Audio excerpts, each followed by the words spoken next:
The automatic doors slid open as Orion Bridges walked into his own store, wearing a faded jacket and cap pulled low over his eyes. No one knew he was the billionaire CEO of the entire chain. He stopped, his gaze sweeping across the sales floor when he saw her. Kenya Vargas, standing behind the checkout counter, her left arm in a cast, a fresh black eye barely concealed by makeup, tears streaming down her face as she tried to scan items with her good hand. What Orion discovered would force him to choose between protecting his cover and protecting her life. If you are enjoying this story, don't forget to hit that subscribe button, like the video, and comment where you are watching from. Your support helps us bring more powerful stories, and trust me, you won't want to miss them. Now, let's continue. The 42nd floor of the Peachtree Center Tower gleamed with morning sunlight streaming through floor-to-ceiling windows. Silas Bridges stood in his corner office, a man who had built an empire from a single grocery store his grandfather had left him 20 years ago. At 38, he commanded a chain of 47 Bridges Market locations across the Southeast, each one bearing his family name in bold red letters. His mahogany desk was covered with quarterly reports, profit margins that would make Wall Street analysts weep with joy. Revenue up 18%. Customer satisfaction scores holding steady at 4.2 stars. Employee turnover within industry standards. The numbers painted a picture of success that had earned him a spot on Forbes' 40 Under 40 list 3 years running.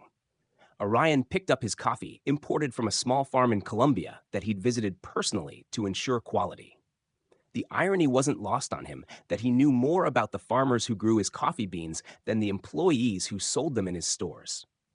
But that was about to change. His assistant, Talia Marks, knocked on the glass door before entering with a manila folder. "The anonymous complaint letters you requested, Mr. Bridges?" Security traced them to 3 different locations, but they all mentioned the same store. Orion opened the folder and read the handwritten note on top. "Someone at the Lenox Square location is being pushed to the breaking point. You need to see what's really happening before it's too late. A concerned employee."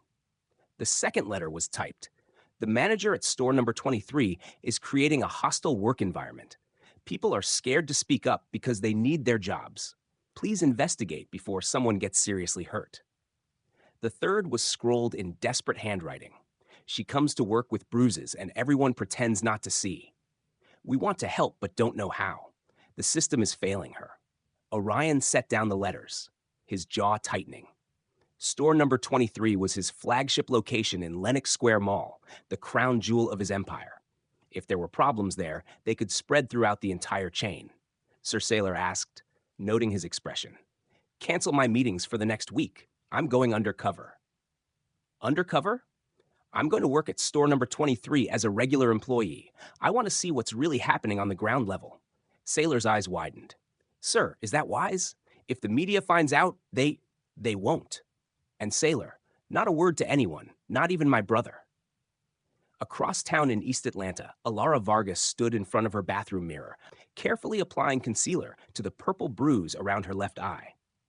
Her right hand shook as she worked, partly from the pain radiating up her broken left arm, partly from the fear that had become her constant companion. The cast on her arm was only 3 days old. A souvenir from Tuesday night when Dorian Gillespie had discovered she'd hidden $20 from her paycheck to buy their daughter new shoes. $20. That's all it had taken to send him into a rage that left her with a fractured radius and a black eye that makeup could barely hide. "Mama, are you okay?" 8-year-old Celine appeared in the doorway, her dark eyes wide with concern that no child should have to carry. "I'm fine, baby," Kenya lied, forcing a smile. "Just getting ready for work. Your arm still hurts, doesn't it?" Kenya knelt down to her daughter's level, wincing as the movement jarred her injured arm. "A little, but it's getting better every day. You know what would make me feel better?" "What?" "A hug from my favorite girl." Celine wrapped her small arms around her mother's neck, careful to avoid the cast. "I love you, Mama." "I love you too, sweetheart.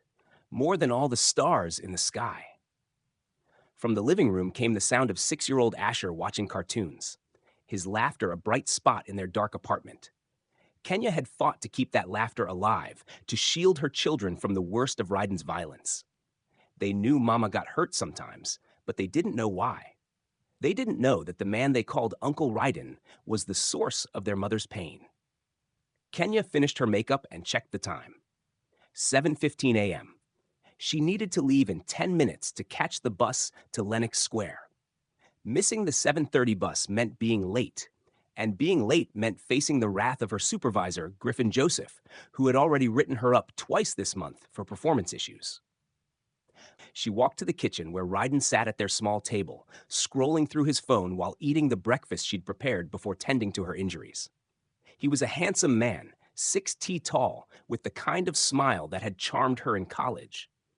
That smile had hidden the monster underneath until it was too late. "I need grocery money," he said without looking up. "I gave you my whole paycheck yesterday." "Not all of it." His voice carried a warning that made her stomach clench. "I know you kept some back, Ryden. I need bus fare to get to work, and the kids need lunch money for school." He stood up slowly, his chair scraping against the linoleum floor. "Are you arguing with me?" Kenya's heart raced, but she forced herself to stay calm. "No, I'm just explaining." "You're explaining?" He stepped closer, and she instinctively backed against the counter. "After what happened Tuesday, you're still trying to explain things to me." "Please," she whispered, glancing toward the living room where her children were. "Not in front of them." Ryden followed her gaze, then smiled that charming smile that fooled everyone else. "You're right. We shouldn't upset the kids." He reached into his pocket and pulled out a crumpled $5 bill. "Bus fare. But when you get home tonight, we're going to have a conversation about respect." Kenya took the money with trembling fingers, knowing that conversation was Ryden's code word for violence. She had to find a way out, but every escape route seemed blocked. He controlled their bank account. Their lease was in his name, and he'd made it clear that if she ever tried to leave, he'd make sure she never saw Celine and Asher again. "Thank you," she managed. "That's better. Now, give me a kiss. Goodbye." The kiss tasted like ashes and fear, but she endured it because the alternative was worse. Ryden grabbed her broken arm as she pulled away. Not hard enough to re-break it, but enough to send lightning bolts of pain up to her shoulder. "Have a good day at work, baby," he said sweetly, as if he hadn't just hurt her. "Make sure you smile for the customers. Nobody likes a sad cashier." Kenya gathered her purse and jacket, kissed her children goodbye, and walked out into the November morning. The bus ride to Lenox Square took 45 minutes. 45 minutes of peace where Ryden couldn't reach her, couldn't hurt her, couldn't remind her of how trapped she was. She used the time to practice her customer service smile in the reflection of the bus window. Smile even though your arm throbs with every heartbeat. Smile even though you can barely see out of your left eye. Smile because this job is the only thing standing between your children and homelessness. Bridges Market number 23 was already bustling when she arrived at 8:25 a.m. The morning shift was in full swing, with early shoppers grabbing coffee and pastries before work. Kenya clocked in and took her position at Register 4, the same station she'd worked for the past 2 years. "You look terrible," said Nyla Hendress, the cashier at Register 3. "Maybe you should go home." "I can't afford to go home," Kenya replied, adjusting her name tag with her good hand. "That boyfriend of yours needs to learn how to treat a lady." Kenya's smile faltered for just a moment. "I don't know what you mean." Nyla gave her a look that said she knew exactly what was happening, but wouldn't push. In their world, everyone had problems, and survival meant minding your own business. The morning rush began, and Kenya fell into the rhythm of scanning, bagging, smiling. Each customer interaction was a small performance, a chance to pretend she was just a normal woman with a normal life. Some customers noticed her cast and asked what happened. "Slipped on some ice," she'd say, the lie coming easier each time. But as the morning wore on, the pain in her arm intensified, and the makeup covering her black eye began to wear thin. By 10 a.m., she was fighting back tears, praying she could make it through her 8-hour shift without breaking down completely. That's when the automatic doors slid open, and a man in a faded jacket walked in. He looked like any other customer, maybe a construction worker or mechanic based on his clothes. But there was something different about the way he moved, the way his eyes took in everything around him. Silas Bridges had arrived at his own store, and he was about to discover that all the profit margins in the world meant nothing if the people creating those profits were suffering in silence. The automatic doors of Bridges Market number 23 slid open with their familiar whoosh, and Orion stepped inside, pulling his baseball cap lower over his eyes. The store smelled like fresh bread and floor cleaner, a combination he'd grown up with but hadn't experienced from ground level in years. From his executive visits, everything always looked perfect. Polished floors, fully stocked shelves, smiling employees lined up to greet him. This was different. The first thing he noticed was the silence.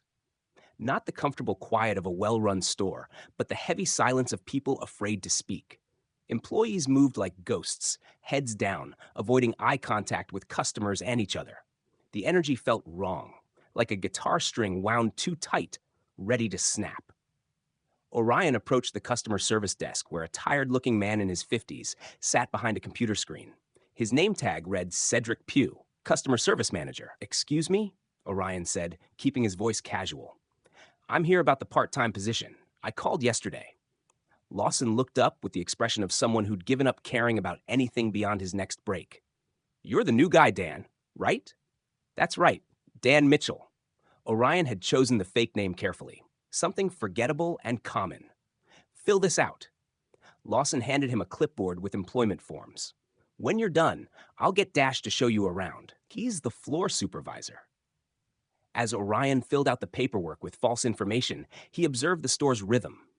Customers moved through the aisles with purpose, but no joy. Employees restocked shelves mechanically, like robots programmed for efficiency, but not programmed to care. The whole place felt like it was holding its breath. "Mitchell." A sharp voice cut through the air. Orion looked up to see a man approaching, mid-30s, built like a linebacker, with a kind of swagger that screamed insecurity masked as authority. His name tag identified him as Dash Joseph, floor supervisor. "That's me," Orion replied, standing up. Dash looked him up and down with obvious disdain. "You ever worked retail before?" "Some, mostly construction and warehouse work." "Well, this ain't a construction site. We have standards here. You show up on time, you do what you're told, and you keep your mouth shut. We don't need heroes or troublemakers. You understand?" Orion nodded, biting back the urge to remind this man that he was speaking to the owner of the entire chain. "Understood." "Good. You'll be working register backup and floor support. When it gets busy, you help bag groceries and carry out heavy items. When it's slow, you stock shelves and clean. Your trainer today is Kenya." Dash pointed toward Register 4, where Orion saw her for the first time. Kenya Vargas stood behind the checkout counter, and Orion's breath caught in his throat. Her left arm was in a bright white cast from wrist to elbow, and despite the careful application of makeup, he could see the telltale purple shadow of a black eye. She was scanning items with her right hand, moving slowly and carefully, her face a mask of concentration and barely controlled pain. "Kenya," Dash barked, "you've got a trainee. Show him the ropes and don't baby him. We need him productive by tomorrow." Kenya looked up, and Orion saw her flinch at Dash's tone. When her eyes met his, he saw something that made his chest tighten. Fear. Not just discomfort or nervousness, but deep, bone-deep fear. "Yes, sir," she said quietly. Dash walked away, already shouting at another employee about something, and Orion approached Register 4. Up close, Kenya's injuries were even more obvious. The black eye was fresh, maybe 3 or 4 days old, and the way she held her casted arm suggested it caused her constant pain. "Hi," he said gently. "I'm Dan. I guess I'm working with you today." Kenya managed a small smile, the kind that didn't reach her eyes. "I'm Kenya. Welcome to Bridges Market." "Thank you. So, what do I need to know?" For the next hour, Kenya walked him through the basics of the register system, how to bag groceries properly, and the store's customer service policies. She was a good teacher, patient and thorough despite her obvious discomfort. Orion found himself genuinely impressed by her knowledge and professionalism. "You've been here a while," he observed as she showed him how to process returns. 2 years. It's a good job." The words came out automatically like something she'd been trained to say. Even with Orion gestured vaguely toward her cast. Kenya's face went rigid. "I fell down some stairs at home. Clumsy me." Another automatic response delivered with the practiced ease of someone who's told the lie many times. Orion didn't push, but he filed the information away. In his experience, people who fell downstairs didn't usually end up with defensive wounds on their forearms and black eyes that looked suspiciously like someone had punched them. The morning rush picked up around 10:30, and Orion got his first real taste of working retail from the employee side. Customer after customer approached Kenya's register, and he watched her transform. Despite her injuries, despite the obvious pain she was in, she greeted each person with genuine warmth. "Good morning, Mrs. Patterson. How are your grandkids? Mr. Rodriguez, did your wife like those flowers you bought last week? Celine, honey, tell your mom I said hi, and here's a sticker for being such a good helper." She knew them, not just their names, but their lives, their families, their stories. This wasn't just customer service. This was community building, one interaction at a time. Then everything changed. A man in an expensive suit approached the register, talking loudly on his phone about some business deal. He threw his items on the counter without looking at Kenya, continuing his conversation as she began scanning. "Excuse me, sir," Kenya said politely when she reached an item without a barcode. "I need to get a price check on this pasta sauce." The man looked at her for the first time, his eyes immediately going to her black eye and cast. His expression shifted from annoyance to disgust. "Are you kidding me?" He said loud enough for other customers to hear. "They've got the walking wounded working the registers now. This is supposed to be a high-end store, not a charity case." Kenya's face went white. "Sir, I don't want to hear excuses from someone who can't even take care of herself. Where's your manager? I want someone competent to handle my transaction." Orion watched Kenya's hands begin to shake. Her breathing became shallow, and he recognized the signs of a panic attack building. The other customers in line were staring, some with sympathy, others with a morbid curiosity of people watching a car accident. "Sir," Orion stepped forward, his voice calm but firm. "There's no need to speak to her that way. She's doing her job." The man turned his attention to Orion. "And who are you?" "Another charity case. I'm someone who believes in treating people with respect." "Respect?" The man laughed harshly. "She's obviously involved in something unsavory. Probably drugs or gangs. I don't want people like that handling my food." That's when Kenya broke. The panic attack hit her like a freight train. She gasped for air, her good hand clutching the counter as her legs threatened to give out. The customer's words had triggered something deep and primal, a fear response that went beyond embarrassment or professional humiliation. "I can't," she whispered, tears streaming down her face. "I can't do this." Orion moved without thinking. He stepped behind the register, gently guiding Kenya to a chair that Nyla had quickly brought over from the next station. "Breathe," he told her quietly. "Just breathe in through your nose, out through your mouth." To the customer, he said, "I'll finish your transaction, sir." "I don't want either of you touching my groceries," the man snapped. "Then I suggest you shop somewhere else," Orion replied, his voice carrying an authority that made the man step back. Dash appeared as if summoned by the commotion. "What's going on here?" "Your employee is having some kind of breakdown," the customer complained. "This is completely unprofessional." Dash's face darkened as he looked at Kenya, who was still struggling to breathe normally. "Kenya, what did I tell you about keeping it together?" "It wasn't her fault," Orion said quickly. "This gentleman was being inappropriate." "I don't care whose fault it is," Dash snapped. "Kenya, you're done for the day. Go home, please." Kenya managed to say through her tears, "I need the hours. I can't afford." "You should have thought about that before you made a scene. Clock out now."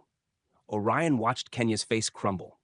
Losing a day's pay was clearly a catastrophe for her, but she had no choice.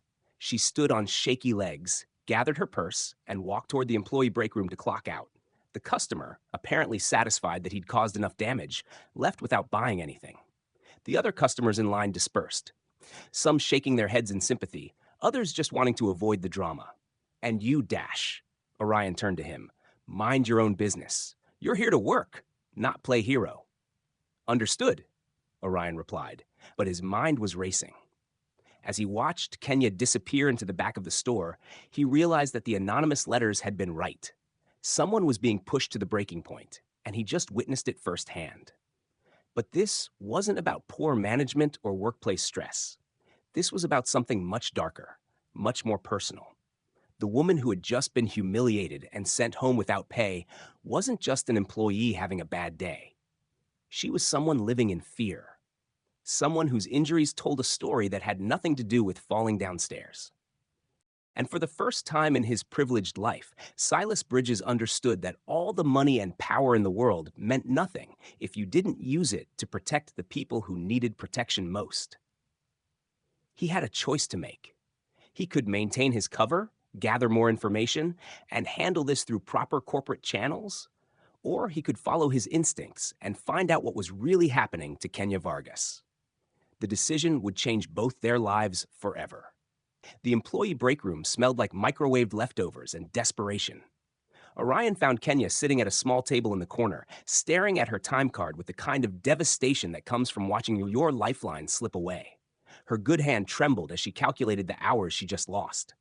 "Hey," he said softly, not wanting to startle her. "Are you okay?" Kenya looked up, her eyes red and swollen. "I'm fine, just tired." It was the same automatic response she'd given about her injuries, but Orion could see through it now. Nothing about this woman was fine.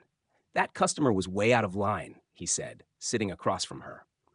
"What he said to you was completely inappropriate. It doesn't matter." Kenya's voice was flat, defeated. "Dash was right. I made a scene. I embarrassed the store. You had a panic attack because someone was cruel to you. That's not your fault." Kenya shook her head, gathering her purse. "You don't understand. I can't afford to lose this job. I have 2 kids, and this is all I have." She stood to leave, but Orion gently touched her arm. She flinched so violently that she nearly fell backward, her face going white with terror. "Don't touch me," she whispered, backing away from him like he was a dangerous animal. Orion raised his hands, showing he meant no harm. "I'm sorry. I didn't mean to scare you, but the damage was done." Kenya's reaction told him everything he needed to know about why she was so afraid, why she flinched at loud voices, why she wore long sleeves even in the Georgia heat. Someone had trained her to expect violence from men, and that someone was still very much a part of her life. "I have to go," she said, clutching her purse to her chest like a shield. "Kenya, wait. If you need help." "I don't need help. I need to keep my job and take care of my children. That's all." She hurried out of the break room, leaving Orion alone with the weight of what he'd witnessed. He pulled out his phone and did something he'd never done before. He called his head of human resources directly. "Clara, it's Orion. I need you to pull the employee file for Kenya Vargas at store 23. "Sir, is everything all right?" "Just pull the file. I want to know everything. Her employment history, her emergency contacts, any incidents or complaints. I'll have it within the hour."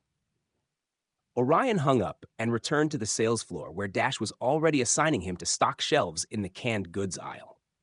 For the rest of his shift, he worked mechanically, his mind focused on Kenya. Every few minutes, he found himself looking toward the exit, wondering if she'd made it home safely, wondering what kind of home she was returning to.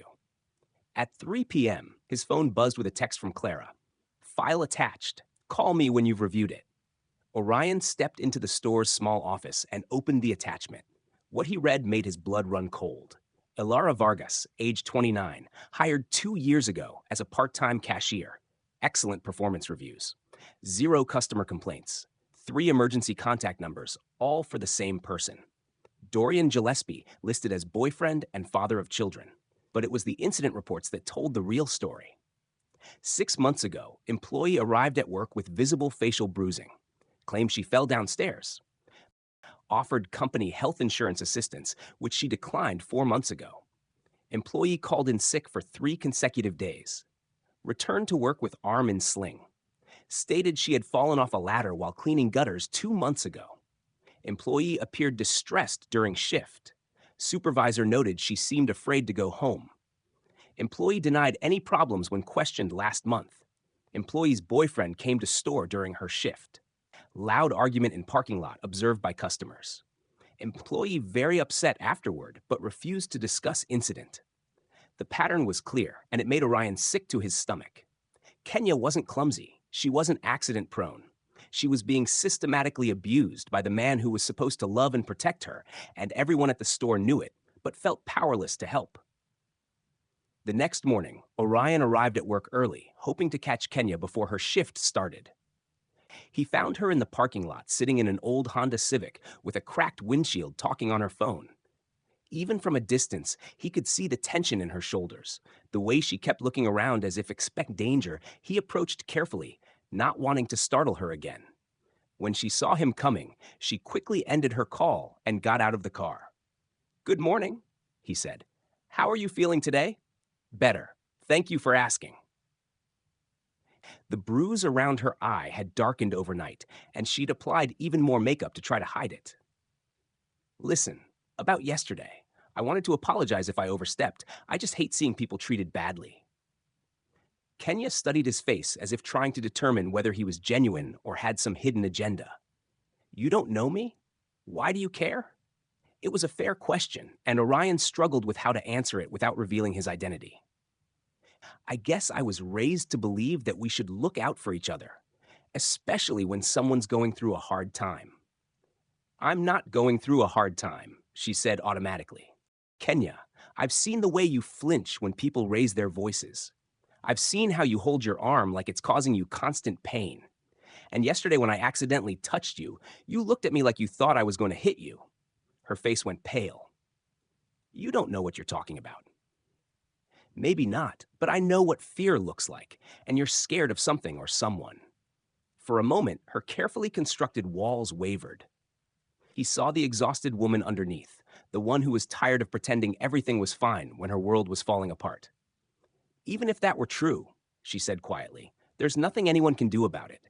Some situations don't have easy solutions." "There are always solutions. Sometimes we just need help finding them." Kenya shook her head. "You don't understand. I have children, two beautiful babies who depend on me. I can't take risks with their safety." "What about your safety? Don't you matter too?" The question seemed to catch her off guard. She stared at him for a long moment, and he could see her struggling with an answer. "I matter as much as I need to matter to take care of them," she said finally. "That's enough." Before Orion could respond, a black pickup truck pulled into the parking lot with squealing tires. Kenya's entire body went rigid, and the color drained from her face. "Oh no," she whispered. "He's not supposed to be here." The truck parked directly behind Kenya's car, blocking her in. A man got out, tall and muscular with the kind of swagger that screamed aggression. This had to be Dorian Gillespie. "Kenya," he called out, his voice carrying across the parking lot. "We need to talk." "I have to go to work," she called back, but her voice shook. "Work can wait. Get over here now." Orion watched Kenya's face transform. The woman who had been cautiously opening up to him disappeared, replaced by someone who looked like a frightened animal caught in a trap. "I should go," she whispered to Orion. "You don't have to go anywhere you don't want to go. You don't understand. If I don't go, he'll make a scene. He'll embarrass me in front of my coworkers. I could lose my job." "Kenya." Ryden's voice was getting louder, more aggressive. "Don't make me come over there." Other employees were starting to arrive for their shifts, and Orion could see them watching the drama unfold. Some looked concerned, others just wanted to avoid getting involved. "Please," Kenya said to Orion, "just pretend you don't know me. Don't get involved in this. I can't do that. You have to. You don't know what he's capable of." But it was too late. Ryden was already walking toward them, his face dark with anger. As he got closer, Orion could see the man's eyes, cold and calculating, the eyes of someone who enjoyed having power over others. "Who's this?" Ryden asked, looking Orion up and down with obvious disdain. "Just a coworker," Kenya said quickly. "Dan, this is Ryden." "Ryden, this is Dan. He's new."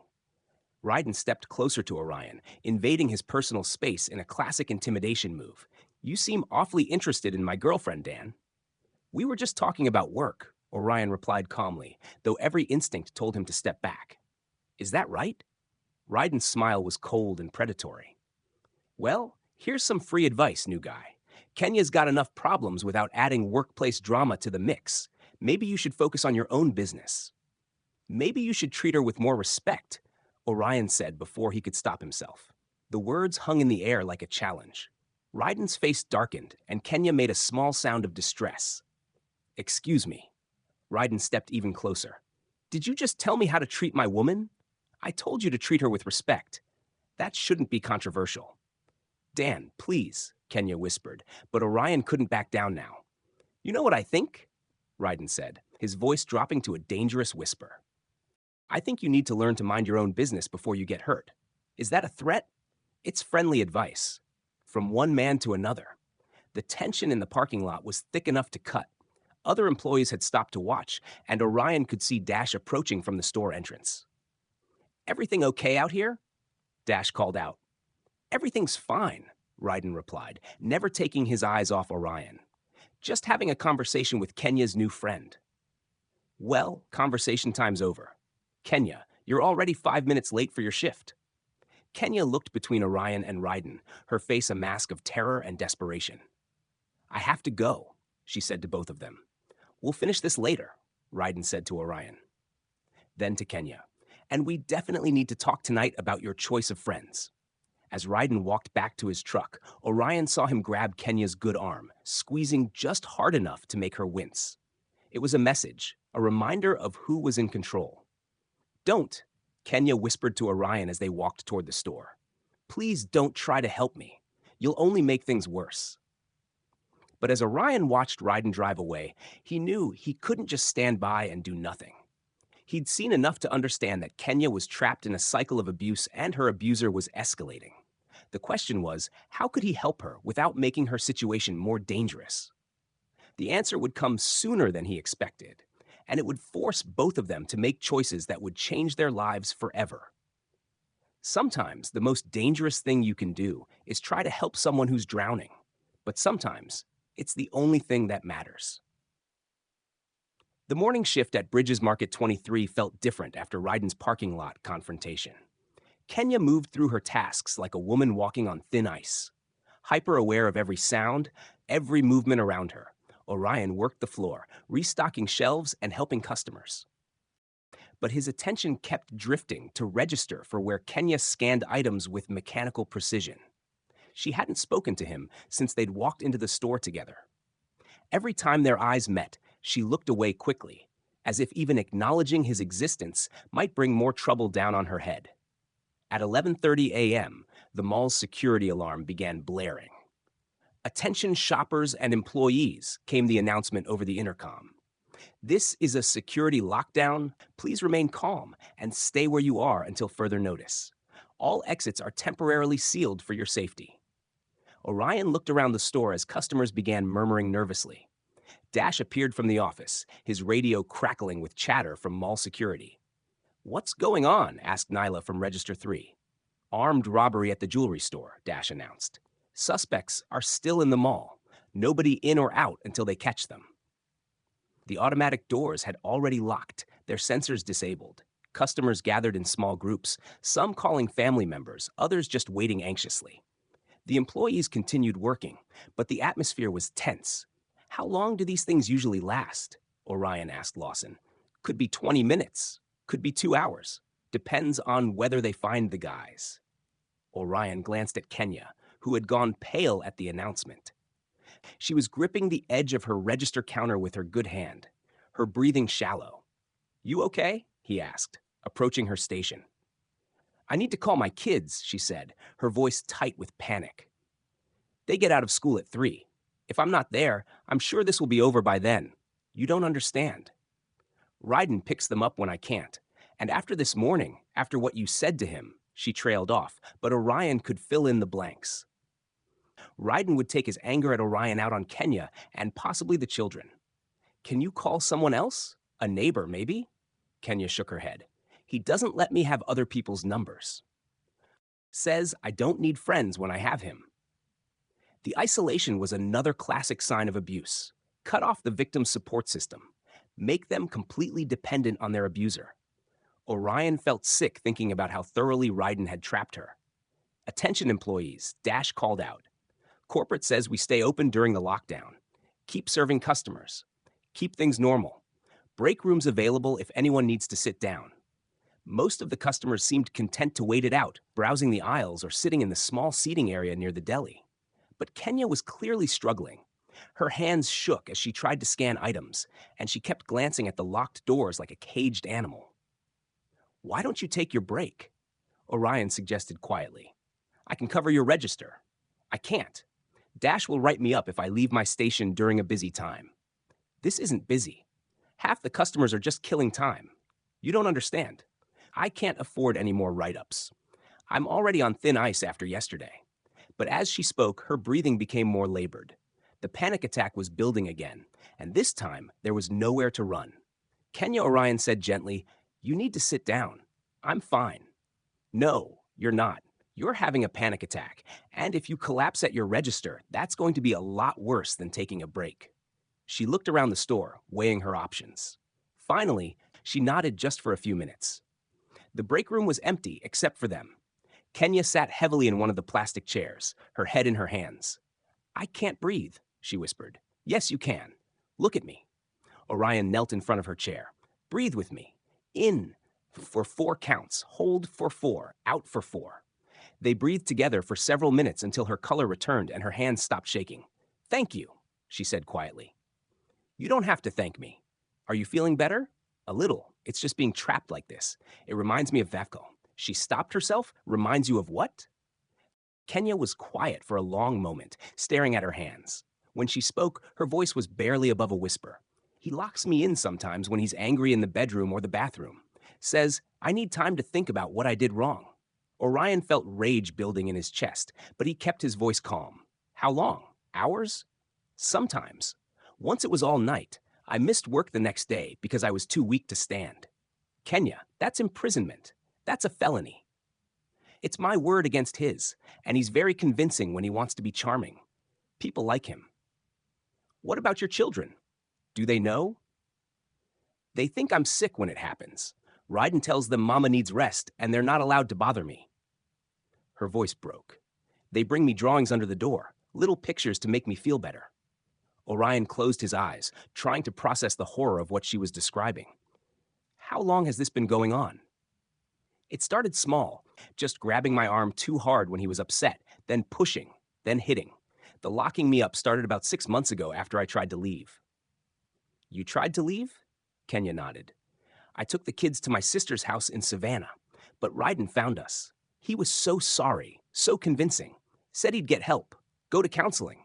My sister believed him. Even I believed him for a while, but he didn't get help. He got worse. Said I'd embarrassed him by running away, that I needed to learn my place. She touched her cast unconsciously. This happened because I hid $20 to buy Celine new shoes. $20?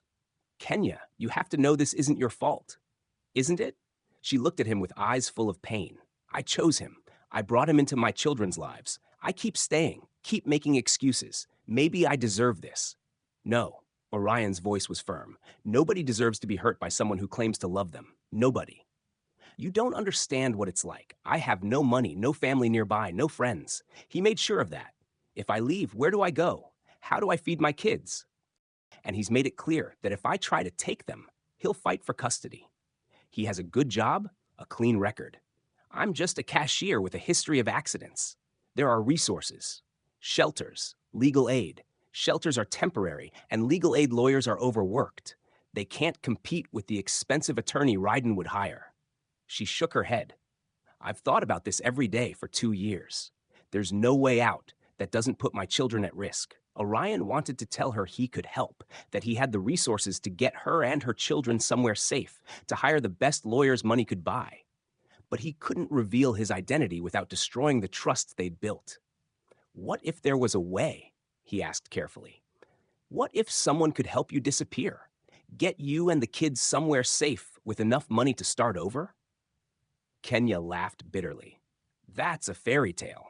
Rich people don't swoop in to save poor women from their problems. But if it were possible, it's not possible. And even if it were, I couldn't trust it.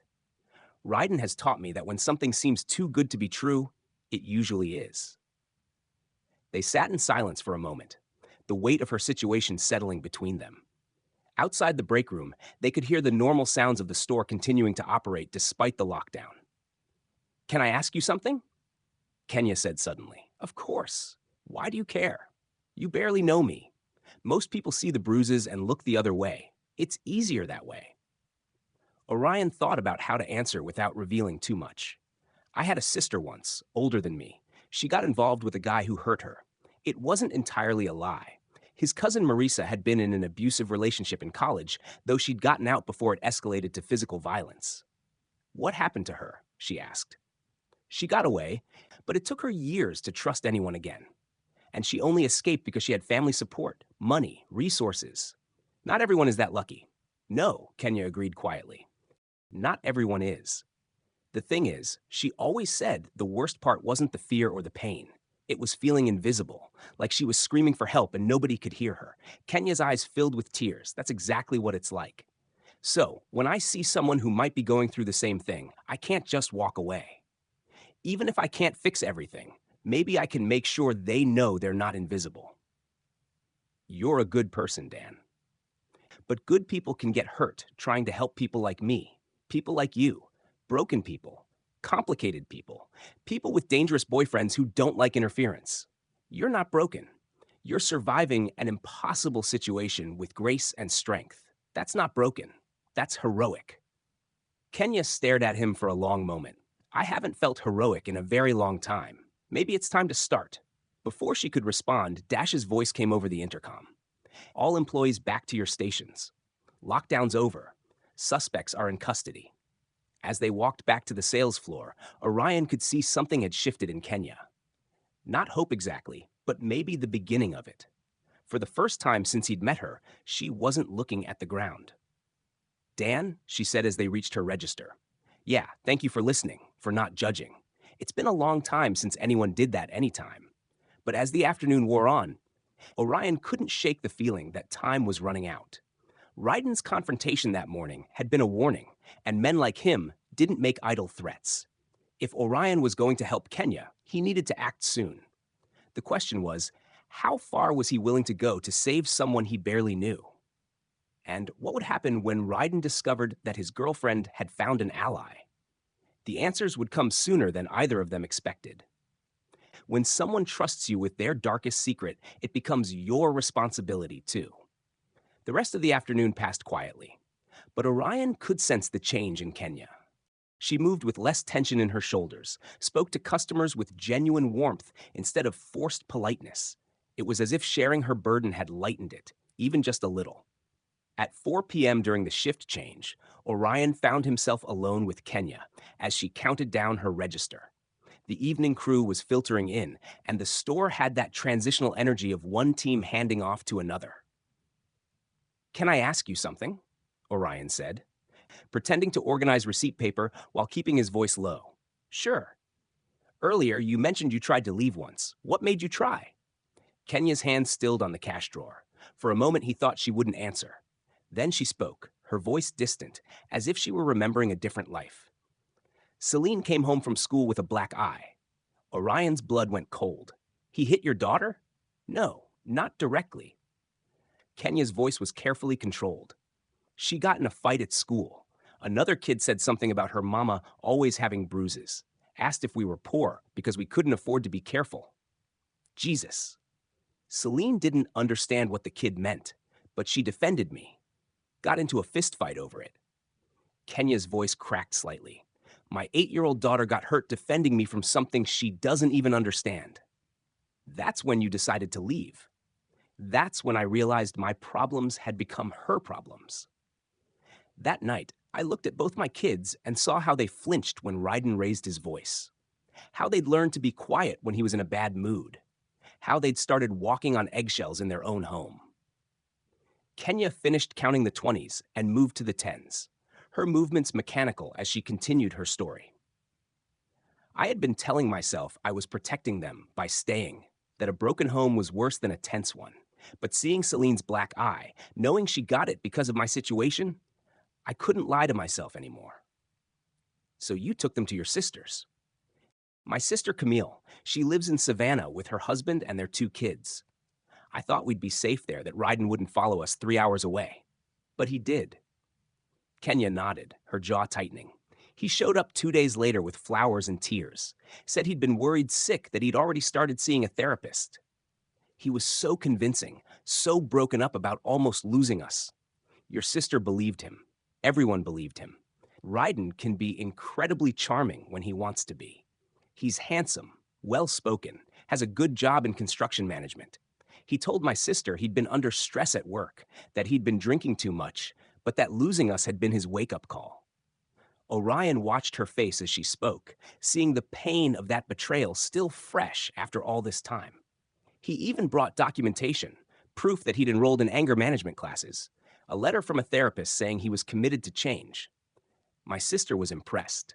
She said, "I was lucky to have a man who was willing to fight for his family." And you went back. I went back. The words came out like a confession, because part of me wanted to believe it too, because I loved him once, and I wanted to believe that man was still in there somewhere. How long did the change last? 3 weeks. Kenya's laugh was bitter. 3 weeks of him being the perfect boyfriend, bringing me flowers, helping with the kids, being gentle and attentive. I actually started to hope. What happened? Asher spilled juice on Ryden's work shirt. It was an accident, just a 6-year-old being clumsy. But Ryden exploded, screamed at Asher until the poor kid was sobbing, then turned on me for raising a careless brat. Kenya's hands were shaking now as she counted the fives. Orion wanted to tell her to stop, that she didn't have to relive this, but he sensed she needed to get it out. That night, after the kids were asleep, he told me the truth. The anger management classes were fake. The therapist letter was from a friend of his who owed him a favor. The whole thing had been an elaborate performance to get us back. Why go to all that trouble? Why not just let you go? Because it wasn't about love. It was about control. He said I belonged to him, that I didn't get to make decisions about leaving, that if I ever tried again, he'd make sure I lost the kids permanently. How could he do that? Kenya set down the money and looked directly at Orion. He documented everything. Every time I called in sick because of injuries he'd given me. Every time I was late because I was covering bruises with makeup. Every time I seemed unstable or unreliable at work. But those were because of what he did to you. Try proving that in court. He's never been arrested, never been charged with anything. I have no police reports, no hospital records that mention domestic violence, just a pattern of accidents and clumsiness that could easily be explained by drug use or mental illness. The picture was becoming clearer, and it was more horrifying than Orion had imagined. Ryden wasn't just an abuser. He was a calculating predator who had systematically destroyed Kenya's credibility while building his own. He also has money, Kenya continued. His construction company does well, and he's saved up specifically for this. He's told me exactly how it would go. He'd hire a good lawyer, paint me as an unstable single mother who can't hold down a job or take care of herself, let alone 2 children. What about your work record here? You're clearly a good employee. Am I? I've been written multiple times for attendance issues. I've had panic attacks in front of customers. Yesterday, I had to leave early because I couldn't handle the stress. On paper, I look exactly like the kind of person who shouldn't have custody of children. Orion felt sick. Every system that should have protected Kenya had been turned against her. Her workplace, the legal system, even her own family had become weapons in Ryden's hands. There's something else, Kenya said quietly. Something I've never told anyone. What? The night I came back from my sister's, after he'd convinced everyone he was changed, he made me sign something. What kind of something? A confession. A letter saying that I'd made up stories about him hurting me because I was mentally unstable, that I'd been using drugs, and that's why I had so many accidents, that I was an unfit mother who needed his help to take care of the children. Orion stared at her. You signed that? He said if I didn't sign it, he'd call the police and tell them I'd kidnapped the kids when I took them to Savannah. He had a lawyer friend ready to file papers. I would have been arrested that night, but it was coerced. It wouldn't hold up in court, would it? A desperate woman signs a confession to avoid jail time. That sounds pretty believable to me. The register drawer slammed shut with more force than necessary, and Kenya immediately looked around to make sure no one had noticed. I'm sorry, she said. I shouldn't be telling you all this. It's not your problem. Yes, it is. No, it's not. You're a nice guy who tried to help, but this is bigger than kindness can fix. This is my life, and I have to live it. What if you didn't? What do you mean? Orion chose his words carefully. What if there was a way to disappear? Really disappear? New identities, new city, enough money to start over completely. Kenya stared at him. That's not real life. That's movies. It's more real than you think. There are organizations that help women in situations like yours. They have resources, connections. Even if that were true, Ryden would find us. He's obsessed. He's told me he'd rather see me dead than with someone else. Has he threatened to kill you? Not in so many words, but the message is clear. He owns me, and if he can't have me, no one can. The conversation was interrupted by Dash's voice over the intercom. Kenya, you're needed at customer service. Problem with a return. As they walked toward the front of the store, Orion's mind raced. Everything Kenya had told him painted a picture of a woman trapped in an impossible situation by a man who had systematically destroyed every avenue of escape. But there was one thing Ryden hadn't counted on. He hadn't counted on Silas Bridges. Kenya, Orion said as they reached the customer service desk, I want you to think about something. What? You said rich people don't swoop in to save poor women from their problems. But what if one did? What if someone with real resources, real power, decided to help you? Why would they do that? Because it's the right thing to do. Because everyone deserves to be safe. Because your children deserve to grow up without fear. Kenya looked at him for a long moment. You're talking crazy talk, Dan. Maybe, but crazy talk is sometimes the only thing that makes sense in a crazy situation. Before she could respond, an angry customer approached the desk, waving a receipt and demanding to speak to a manager. Kenya slipped into professional mode, but Orion could see her thinking about what he'd said. As he watched her handle the difficult customer with patience and skill, despite everything she was going through, Orion made a decision. He couldn't maintain his cover much longer. Ryden was escalating, and Kenya was running out of time. Tomorrow, he would have to choose between protecting his identity and protecting her life. And for the first time in his privileged existence, the choice was easy. Some secrets are too heavy to carry alone, and some situations require more than good intentions. The next 3 days fell into a rhythm that felt almost normal. Orion arrived early each morning, worked as assigned tasks, and found small ways to support Kenya throughout their shifts. He brought her coffee when she looked tired, covered her register when she needed bathroom breaks, and most importantly, he listened without judgment when she needed to talk. On Thursday morning, Kenya seemed different, lighter somehow, as if sharing her story had lifted some invisible weight from her shoulders.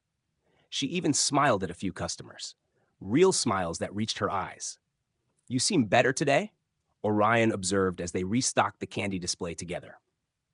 I feel better a little, she paused, holding a box of chocolate bars. I haven't talked to anyone about my situation in so long. I forgot what it felt like to have someone actually listen. What about your sister? Don't you talk to her? Kenya's expression darkened. Camille thinks I'm being dramatic. She says all relationships have problems that I need to try harder to make it work. She doesn't understand that trying harder just gives him more opportunities to hurt me. That must be lonely. It is. Ryden made sure of that. He slowly convinced me to stop calling my friends, stop visiting family, said they were jealous of our relationship, that they were trying to break us up. She shook her head. I can see it so clearly now, but at the time it felt like love, like he wanted me all to himself because I was special. Isolation is a classic control tactic. It's not your fault for not recognizing it. How do you know so much about this stuff? Orion had to think quickly. I did some reading after what happened with my sister, wanted to understand the warning signs. It wasn't entirely a lie. After his cousin Maurice's experience, he had educated himself about domestic violence. He just hadn't expected that knowledge to become so personally relevant. Tell me about your kids, he said, changing the subject to something that might bring her joy. Kenya's face immediately brightened. Celine is 8. And she's so smart, it scares me sometimes. She reads at a high school level and asks questions about everything. Sure, here's the text you requested. She wants to be a scientist when she grows up. What kind of scientist changes every week? Last week it was marine biology because she saw a documentary about dolphins. This week it's astronomy because her teacher showed them pictures from the space telescope. And Asher. Asher is 6 and he's my little artist. He draws constantly pictures of our family. Imaginary creatures, elaborate battle scenes between good guys and bad guys. Her smile faltered slightly. In his drawings, the good guys always win. That sounds like a healthy way for a kid to process the world. I hope so. I worry about what they're absorbing, what they're learning about relationships by watching Ryden and me. What do you tell them about your injuries? That mama is clumsy, that I fell down or walked into a door or slipped in the shower. They're starting to ask more questions, though. Celine especially. She's too smart to keep believing the accident story much longer. They worked in comfortable silence for a few minutes, arranging the candy display with practiced efficiency. The store was quiet, the mid-morning lull between the breakfast rush and lunch crowd. Can I ask you something personal? Kenya said suddenly. Sure. Are you married? Do you have kids? Orion hesitated. His real life included neither marriage nor children, just a series of relationships that had ended when women realized he was more committed to his business than to them. But Dan Mitchell, the persona he'd created, needed a different story. No wife, no kids. Came close once, but it didn't work out. What happened? She said I worked too much, that I cared more about my job than about her. She wasn't wrong. It was closer to the truth than he'd intended. His last serious relationship had ended exactly that way, with accusations that he was married to his company instead of to her. Do you regret it? Sometimes, especially when I see families like yours, kids who love their mom so much. They draw pictures to make her feel better. Let me know if you'd like anything else. Kenya smiled sadly. They're the only reason I keep going some days. When everything else feels hopeless, I look at them and remember that I have to be strong. They need me. They're lucky to have you. I don't always feel like a good mother. Good mothers don't let their children live in fear. Good mothers do whatever it takes to survive so their children have a chance at a better life. That's exactly what you're doing. Is it though? Or am I just making excuses for being too scared to leave? It was a question that clearly haunted her, and Orion could see the guilt eating away at her self-worth.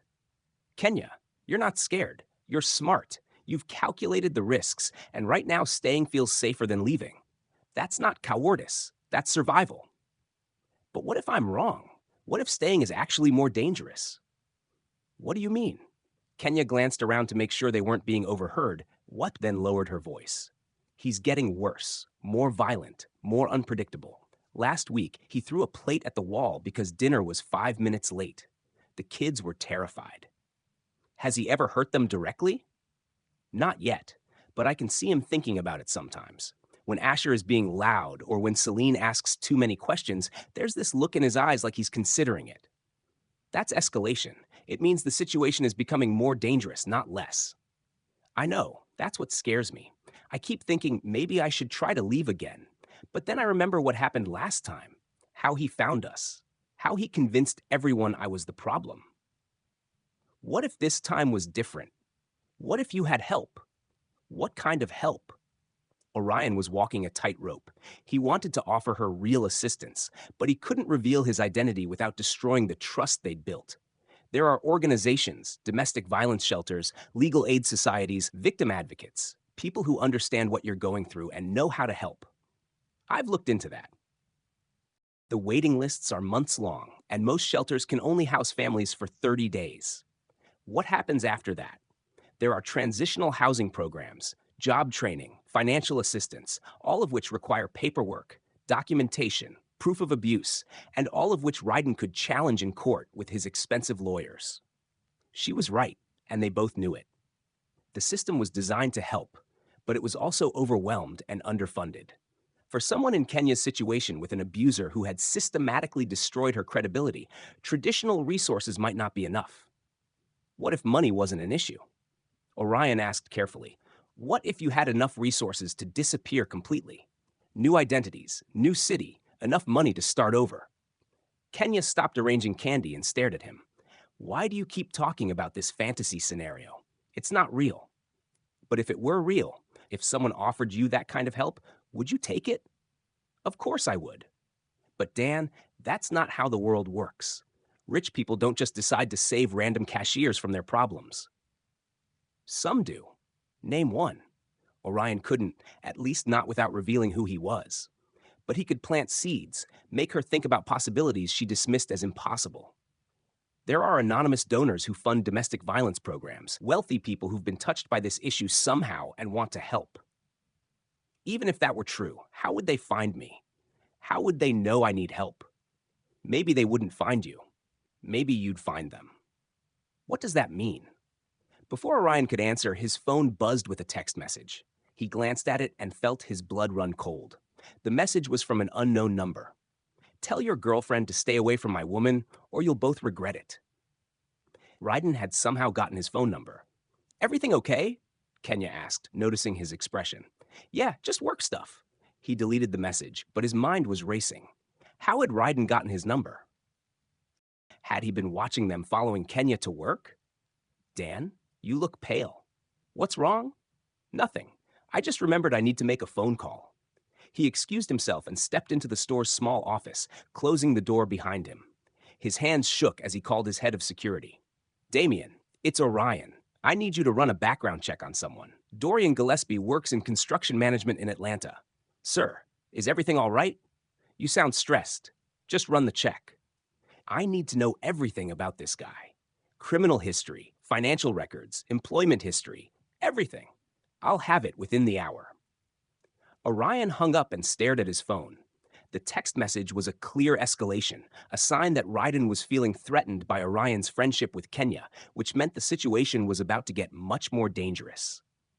When he returned to the sales floor, Kenya was helping a customer, but she kept glancing at him with concern. He tried to act normal, but his mind was elsewhere, calculating risks and options. The truth was becoming unavoidable. He couldn't protect Kenya as Dan Mitchell, part-time employee. He had resources, power, connections that could help her, but only if he revealed who he really was. The question was, would she trust him when she learned he'd been lying to her from the beginning? Or would she see his deception as just another form of manipulation? As the afternoon wore on, Orion realized he was running out of time to find out. Ryden's text message was a warning, and men like him didn't make idle threats. Tomorrow, everything would change. The only question was whether it would change for the better or for the worse. Sometimes the people who need help most are the hardest to help. Friday morning arrived with an ominous weight that Orion felt the moment he woke up. The background check on Dorian Gillespie had arrived in his email at 2 a.m., and what he'd read had kept him awake for the rest of the night. Ryden wasn't just an abuser. He was a predator with a pattern.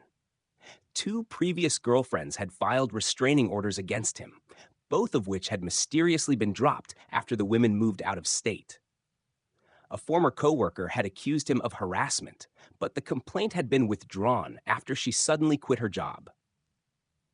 There were no convictions, no official record of violence, but the pattern was clear to anyone who knew how to read between the lines. Ryden Gillespie was dangerous, and he was escalating. Orion arrived at the store 30 minutes early, hoping to catch Kenya before her shift started. He found her in the parking lot, sitting in her car with the engine running, talking on her phone. Even from a distance, he could see the tension in her shoulders, the way she kept looking around as if expecting danger. When she hung up and got out of the car, he could see she'd been crying. "Hey," he said gently as she approached the employee entrance. "Everything okay?" "Fine," she said automatically, but her voice was shaky. "Kenya, what happened?" She stopped walking and turned to face him. Her makeup couldn't quite hide the fresh bruise on her cheek, and there were finger-shaped marks on her throat that she tried to cover with concealer. "He knows," she whispered. "Knows what about you? About us talking? Someone told him they saw us having lunch together in the break room yesterday." Orion's stomach dropped. "Who told him?" "I don't know. Could have been anyone. Customers, employees, someone from the mall." She wrapped her arms around herself despite the warm November morning. "He was waiting for me when I got home last night." "Did he hurt you?" He was angry. Angrier than I've ever seen him. He said I was cheating on him, that I was making him look like a fool. "You weren't cheating. We were just talking." Try explaining that to him. In his mind, any conversation with another man is betrayal. They walked into the store together, and Orion could see other employees staring. That word had clearly gotten around about Kenya's latest accident. "What did you tell him about me?" "The truth. That you're just a coworker, that we barely know each other." But he doesn't believe me. He thinks. She trailed off. He thinks what? He thinks you're trying to steal me from him. He's convinced that you're some kind of threat. If only he knew, Orion thought grimly. What else did he say? He wants me to quit. Says this job is causing too many problems, that I'm meeting the wrong kind of people. You can't quit. You need this job. I know, but he's not giving me a choice. He said if I come to work today, there will be consequences. What kind of consequences? Kenya's hand went unconsciously to her throat, touching the finger marks. He was very specific about what he'd do to me and to you. He threatened me. He said he knows where you live, what kind of car you drive. He said accidents happen to people who don't mind their own business. Orion felt a chill run down his spine. Ryden had been watching him, following him, which meant he knew about the expensive hotel where Dan Mitchell was staying, the luxury car he drove. It wouldn't take much investigation to realize that a part-time grocery store employee couldn't afford either. Kenya, you can't go home tonight. It's not safe. I have to. My children are there. Then take them and leave. Go to your sister's. Go to a hotel. Anywhere but home. With what money? And even if I could afford it, he'd find us. He always finds us. They were interrupted by Dash's arrival, his usual scowl even deeper than normal. Kenya, you're 10 minutes late, clocking in. And what happened to your face this time? I walked into a door, she said quietly. Right. Well, try to be more careful. We can't have employees looking like they've been in a bar fight. Orion wanted to grab Dash by the throat and explain exactly what kind of door had hit Kenya, but he forced himself to stay calm. Losing his temper wouldn't help anyone. The morning shift started normally enough, but Orion could feel the tension building. Kenya jumped at every loud noise, flinched every time a male customer approached her register. She was operating on pure adrenaline and fear, and it was only a matter of time before she broke. At 11:30 a.m., the automatic doors slid open, and Ryden Gillespie walked in. He looked different in daylight, more imposing, somehow 6 feet tall with broad shoulders, and the kind of confident swagger that came from never having faced real consequences for his actions. He wore work clothes, jeans, and a company polo shirt, but there was something predatory in the way he moved through the store. Kenya saw him immediately. The color drained from her face and her hands began to shake. What's he doing here? Orion asked quietly. I don't know. He's supposed to be at work. Ryden made a show of shopping, picking up items randomly and putting them in a cart. But his eyes never left Kenya, and his message was clear. I'm watching you. For 20 minutes, he wandered the aisles, occasionally stopping to stare at Kenya's register. Other employees noticed and began whispering among themselves. Customers sensed the tension and started avoiding that section of the store. Finally, Ryden approached Register 4 with his cart full of random items. Hey, baby, he said loudly enough for everyone to hear. Thought I'd surprise you at work. Hi, Kenya managed, her voice barely above a whisper. You look tired. Maybe you should come home early today. Take care of yourself. I can't. I have to work my full shift. Do you? Ryden's voice carried a subtle threat that made Orion's skin crawl. I think your health is more important than this job. Sir, is there a problem here? Dash had appeared, drawn by the commotion. No problem at all, Ryden said with his charming smile. Just a concerned boyfriend checking on his girl. She's been having some health issues lately. Accidents. You know how it is, right? Well, as long as she can do her job. Oh, she can do her job. Can't you, baby? Kenya nodded, not trusting her voice. Ryden began placing items on the conveyor belt, but instead of the random groceries he'd collected, he started pulling things from his pockets. A roll of duct tape, zip ties, a box cutter, just some supplies for a home project, he said casually, but his eyes were locked on Kenya's face. Watching her reaction, Orion felt sick. The items weren't random. They were a message, a preview of what Ryden planned to do to her. That'll be $47.83, Kenya said, her voice shaking. Put it on my tab, Ryden said, then leaned across the counter. I'll see you at home tonight. We have a lot to talk about. He kissed her cheek, and Orion saw her flinch at the contact. Then Ryden turned and walked toward the exit, leaving his purchases on the counter. Wait, Dash called after him. You need to pay for these items. Bill me? Ryden called back without stopping. The automatic doors closed behind him, but the threat lingered in the air like smoke. What was that about? Dash asked. Nothing, Kenya said quickly. Just a misunderstanding. But Orion could see she was falling apart. Her hands shook as she tried to void the transaction, and tears were streaming down her face. Kenya, he said quietly, you can't go home tonight. I have to. If I don't, he'll come looking for me. And if he comes here, then we call the police and tell them what? That my boyfriend bought duct tape and zip ties? That's not illegal. It's intimidation. It's threatening behavior. It's his word against mine. And he's very convincing when he wants to be. The lunch rush was starting, and customers were beginning to line up at the registers. Kenya tried to compose herself, but she was clearly in no condition to work. Take your break, Orion suggested. I can't. Dash will write me up. I'll cover for you. You don't understand. I can't afford any more problems at work. This job is all I have. But as she spoke, her breathing became labored. The panic attack was building again, and this time there was nowhere to hide. Kenya, you need to sit down. I'm fine. No, you're not. The next customer in line was an elderly woman who took one look at Kenya's distressed state and immediately became concerned. Honey, are you all right? You look like you've seen a ghost. I'm fine, ma'am. How can I help you today? But Kenya's hands were shaking so badly she couldn't scan the items. The barcode reader slipped from her fingers and clattered to the floor. That's it, Orion said. You're taking a break. I can't. Yes, you can. I'll handle this. He gently guided her away from the register, ignoring Dash's protests from across the store. In the break room, Kenya collapsed into a chair and buried her face in her hands. He's going to kill me, she whispered. Tonight, when I get home, he's going to kill me. No, he's not because you're not going home. I have to. My children. We'll figure something out. But you can't go back to that house. Not tonight.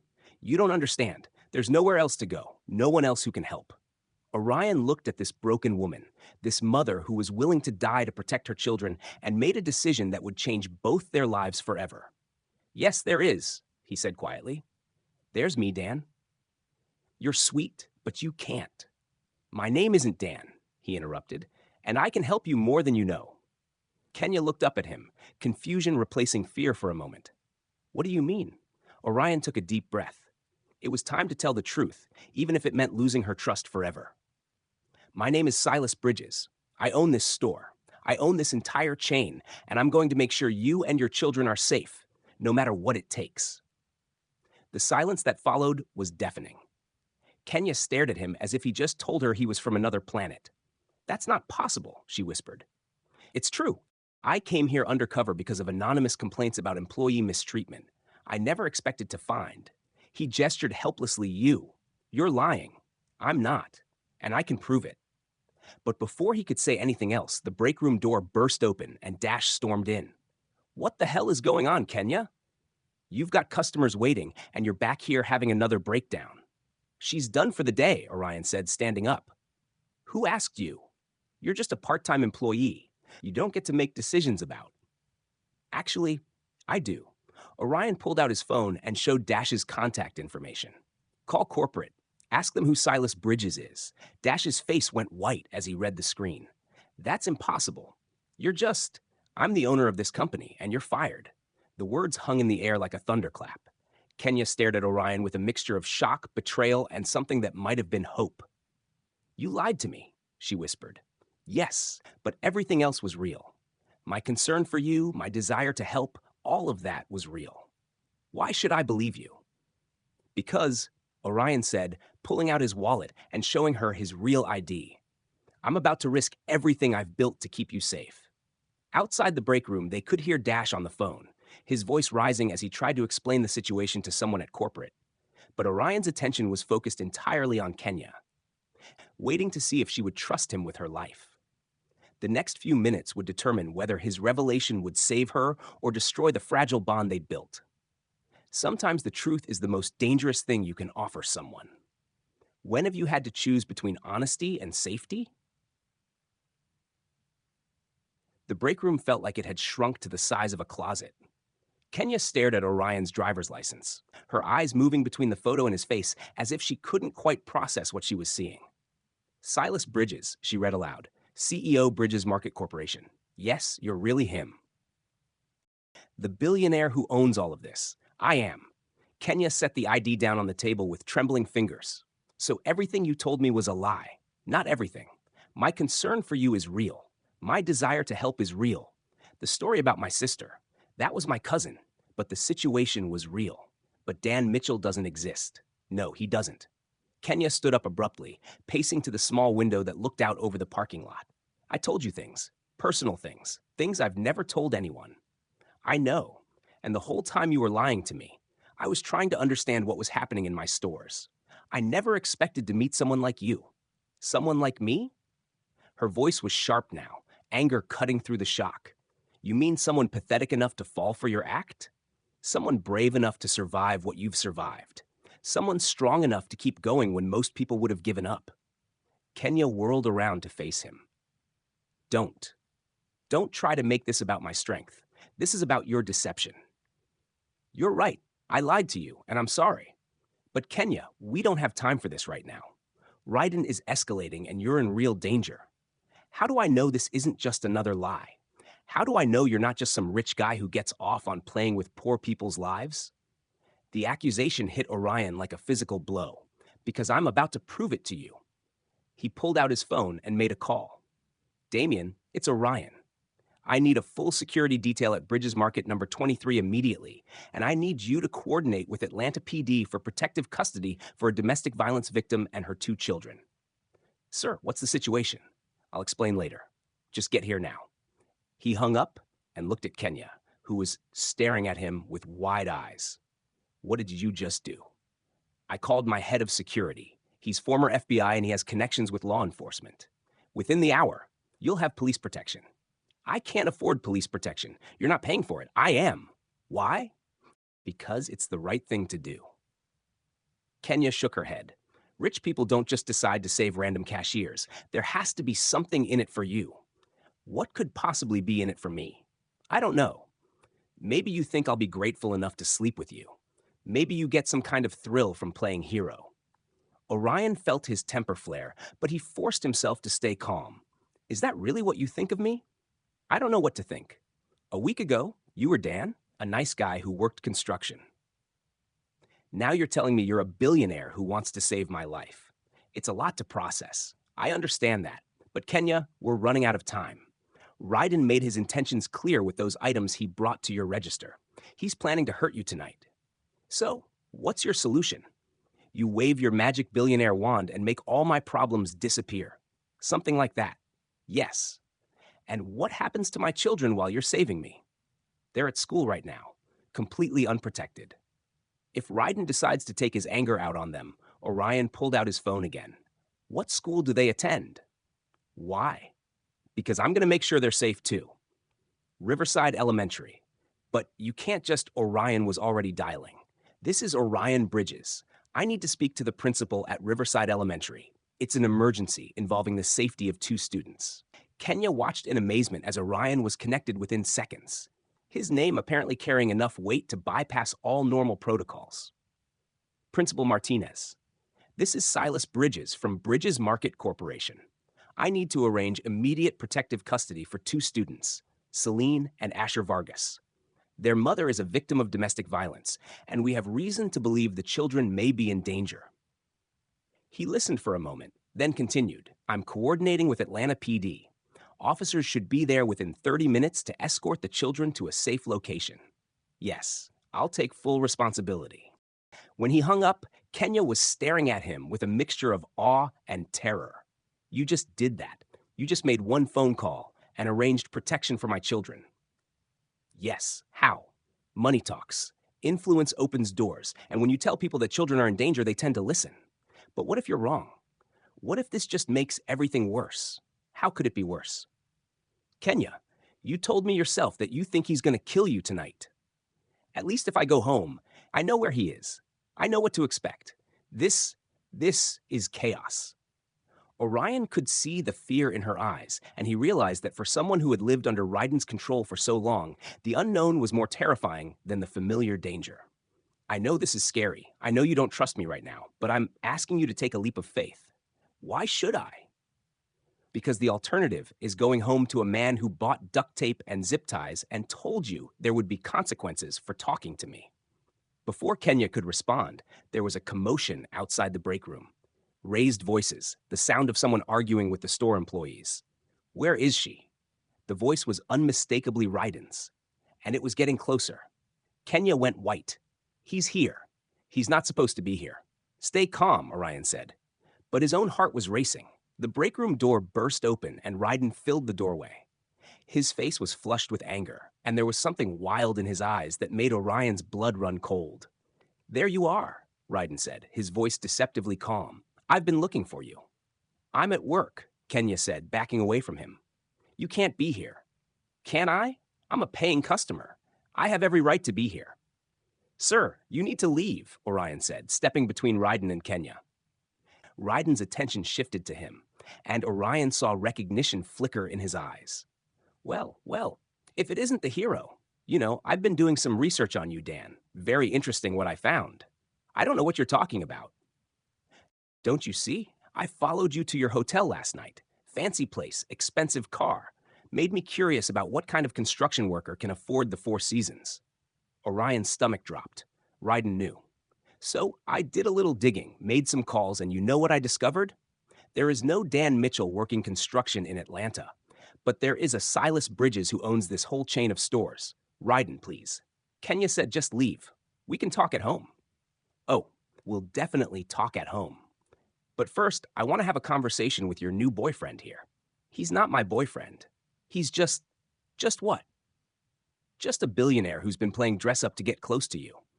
You think I'm stupid, Kenya. You think I don't know what's going on here. Nothing's going on, Kenya said desperately. I swear nothing happened between us. Maybe not yet, but he's been filling your head with ideas, hasn't he? Making you think you're too good for me. Making you think you deserve better. She does deserve better, Orion said quietly. Excuse me? She deserves better than a man who hits her. Better than a man who threatens her. Better than a man who terrorizes her children. Ryden's face darkened. You don't know anything about our relationship. I know enough. Do you? Did she tell you how she begged me to take her back after she ran away? Did she tell you how she signed a confession admitting she made up stories about me? I know about the coerced confession. I know about the systematic abuse. I know about the isolation and the financial control. You know what she told you, but Kenya's not exactly reliable. Are you, baby? She has a history of making things up when she doesn't get her way. That's not true, Kenya whispered. Isn't it? Remember when you told your sister I was hitting you? Remember how embarrassed you were when she didn't believe you? Orion could see Ryden's tactics at work, gaslighting, making Kenya question her own reality, her own memories. I believe her, Orion said firmly. Of course you do. Rich boy wants to play hero, save the damsel in distress. But what happens when you get bored? What happens when you realize she's not worth the trouble? That's not going to happen, is it? You've known her for a week, and you're ready to turn her whole life upside down. You think that's love? That's obsession. This isn't about love. This is about basic human decency. Human decency, Ryden laughed. Ma, you lied to her for a week. You manipulated her into trusting you. How is that decent? The accusation stung because there was truth in it. Orion had lied, had manipulated the situation to get close to her. You're right, he said. I did lie, but I'm trying to make it right. By destroying her family, by taking her children away from their father figure, you're not their father, you're their abuser. I've never laid a hand on those kids yet, but we both know it's only a matter of time. Ryden stepped closer, and Orion could smell the alcohol on his breath. He'd been drinking, which made him even more dangerous. You know what I think? Ryden said. I think you need to mind your own business before you get hurt. Is that a threat? It's a promise. The tension in the room was explosive. Orion could see Kenya pressed against the wall, terrified of what was about to happen. Ryden, please, she said. Let's just go home. We can work this out. Oh, we're going home. But first, your boyfriend and I need to reach an understanding. I understand perfectly, Orion said. You're a coward who beats women because you can't handle your own inadequacies. The words hit their target. Ryden's face contorted with rage, and he lunged forward. But before he could reach Orion, the break room door opened again, and 3 Atlanta police officers entered, followed by a man in an expensive suit who could only be Damien, Orion's head of security. Atlanta PD, the lead officer announced. We're responding to a domestic violence call. Ryden froze, his hands still raised in a threatening gesture. Officers, thank God you're here, he said immediately, switching to his charming persona. This man has been harassing my girlfriend. I came to pick her up from work and found him threatening her. That's not true, Kenya said quietly. Ma'am, are you Kenya Vargas? The officer asked. Yes, we're here to escort you and your children to a safe location. Are you ready to come with us? Kenya looked between Ryden and Orion, her face a mask of terror and indecision. I don't know. Kenya, Ryden said, his voice soft and pleading. Now don't do this. Don't let him destroy our family. Think about the kids.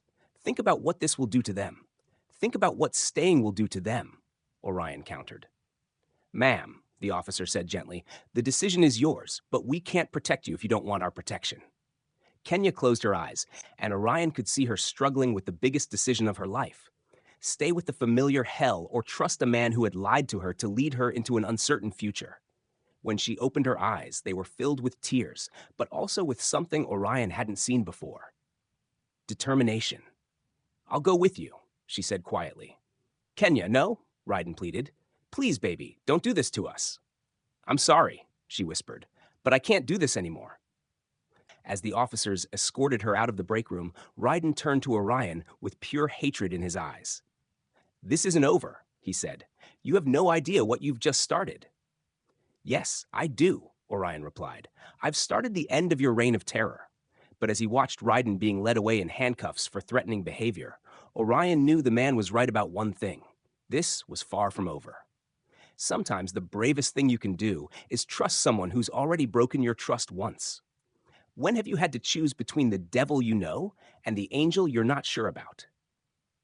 6 months later, the morning sun streamed through the windows of the Elara Vargas Center for Domestic Violence Survivors, casting golden light across the reception area where children's artwork covered the walls. Kenya stood in the main conference room, adjusting the microphone at the podium, her hands steady and confident in a way they hadn't been in years. The cast was long gone from her arm, and the bruises had faded completely. But more than her physical healing, it was the transformation in her spirit that took Orion's breath away. The fearful, broken woman he'd met at Register 4 had become a powerful advocate, a beacon of hope for other survivors. Are you nervous? Orion asked, approaching her with 2 cups of coffee. Terrified? Kenya admitted with a smile. But the good kind of terrified. The kind that means you're about to do something important. Today marked the official opening of the center, a 15,000 square foot facility that provided emergency housing, legal services, counseling, job training, and childcare for domestic violence survivors. It was the first of 5 such centers that Orion planned to fund across the Southeast, each one bearing Kenya's name. The reporters are here, Damien announced from the doorway. Channel 2, Channel 5, and the Atlanta Journal-Constitution, plus representatives from the mayor's office and the governor's office. And the most important guests? Kenya asked. Celine and Asher are in the children's area with the other kids. They're excited to see their mom on TV. Kenya's children had thrived in the months since leaving Ryden. Celine, now 9, had thrown herself into her studies with renewed vigor, no longer distracted by the tension at home. Asher, 7, had started therapy to process what he'd witnessed. And his drawings had evolved from battles between good and evil to pictures of families laughing together. What about Ryden? Orion asked Damien quietly. Still in prison. The assault charges from the store incident, plus the violation of the restraining order when he tried to contact Kenya last month. His lawyer is pushing for a plea deal, but the DA isn't interested. He's looking at 2 to 5 years. It had taken months to build the case against Ryden, but Orion's resources had made all the difference. Private investigators had tracked down his previous victims, convincing them to come forward. Financial experts had documented his pattern of economic abuse. The coerced confession Kenya had signed was thrown out as evidence of his manipulative behavior, rather than proof of her instability. Ladies and gentlemen, Damien announced to the gathered crowd, please welcome the founder and director of the Elara Vargas Center, Kenya Vargas. Applause filled the room as Kenya approached the podium. Orion watched from the side. remembering the woman who had once been too afraid to speak up for herself, now about to address a room full of reporters and officials. 6 months ago, Kenya began, her voice clear and strong. I was a woman trapped in a cycle of abuse, convinced that I had no options, no hope, and no value beyond what my abuser told me I had. The room was completely silent, everyone hanging on her words. I worked at a grocery store, trying to support my 2 children while hiding bruises under makeup and making excuses for injuries that weren't accidents. I believed that staying in an abusive relationship was better than the unknown dangers of leaving. Orion saw several people in the audience wiping away tears, including Mayor Ellison and Governor Harlow representative. But then something extraordinary happened. Someone saw me, really saw me. Not just the bruises or the fear, but the person underneath who was worth saving. Kenya's eyes found Orion in the crowd, and she smiled. That person was Silas Bridges, who could have simply fired the abusive manager at his store and moved on with his life. Instead, he chose to get involved. He chose to care about one employee's welfare more than his own convenience or safety. The applause was thunderous. Orion felt his cheeks burn as cameras turned toward him, but he kept his focus on Kenya. But this center isn't about one person's generosity, Kenya continued. It's about what's possible when we refuse to accept that abuse is inevitable. When we decide that every person deserves safety, dignity, and the chance to rebuild their life. She gestured toward the walls covered with children's artwork. These pictures were drawn by children who are learning that home should be a place of safety, not fear, that adults can be trusted to protect them, not hurt them, that their voices matter and their feelings are valid. In the audience, Orion spotted several women he recognized from the support groups Kenya had been running. Survivors who had found the courage to leave their abusers, mothers who were rebuilding their lives with their children. The Elara Vargas Center will provide emergency housing for up to 20 families at a time, Kenya explained. But more than that, we'll provide hope. Job training so women can achieve financial independence, legal services so they can navigate the complex process of leaving safely, counseling for both mothers and children to heal from trauma, and most importantly, a community of people who understand that leaving an abuser is not a single decision, but a process that requires support every step of the way. The questions from reporters came fast and focused. Ms. Vargas, what would you say to women who are currently in abusive relationships but feel they can't leave? I would say that you're not alone, and you're not crazy, and it's not your fault. The voice in your head telling you that you deserve this, that you can't do better, that no one will believe you, that's not your voice. That's your abuser's voice. Your real voice is the one that brought you this far, that kept you alive, that protected your children.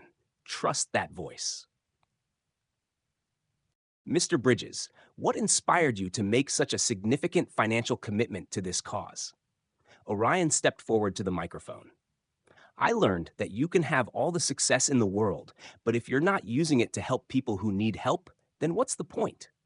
Kenya taught me that true leadership isn't about profit margins or market share. It's about seeing the people behind the numbers and making sure they're okay. Ms. Vargas, what's next for you personally?